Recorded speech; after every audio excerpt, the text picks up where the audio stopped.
இடைத்தேர்தல் நடைபெறவுள்ள ஈரோடு கிழக்கு சட்டசபை தொகுதிக்குட்பட்ட கருங்கல்பாளையம் காவல்துறை சோதனைச் சாவடியில் போலீசார் வாகன சோதனையில் ஈடுபட்டுள்ளனர். கூடுதல் விவரங்களை செய்தியாளர் ரவி வழங்கிட கேட்கலாம். ரவி, வணக்கம். இது குறித்தான விவரங்களை பதிவு செய்யலாம். வணக்கம். இடைத்தேர்தல் நடைபெறும் கிழக்கு தொகுதிக்கு உட்பட்ட காவல்துறை சோதனை சாவடியில் போலீசார் வாகன சோதனையில் ஈடுபட்டு வருகின்றனர். உரிய ஆவணங்கள் இல்லாமல் எடுத்து வரும் பொருட்களை குறித்தும் கண்காணிப்பு செய்து வருகின்றனர். ஈரோடு கிழக்கு தொகுதிக்கு இடைத்தேர்தல் பிப்ரவரி 5ஆம் தேதி நடைபெறும் உள்ளது. இதையடுத்து ஈரோடு கிழக்கு தொகுதியில் மட்டும் தேர்தல் நடத்தை விதிகள் உடனடியாக அமலுக்கு வந்துள்ளது.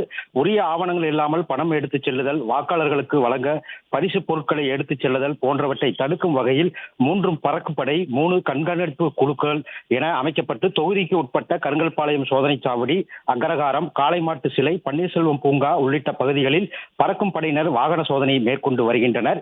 இந்நிலையில் ஈரோடு மாவட்ட எல்லையான கருங்கல்பாளையம் சோதனை சாவடியில் கருங்கல்பாளையம் காவல்துறையினர் தீவிர வாகன தணிக்கையில் ஈடுபட்டு வருகின்றனர்.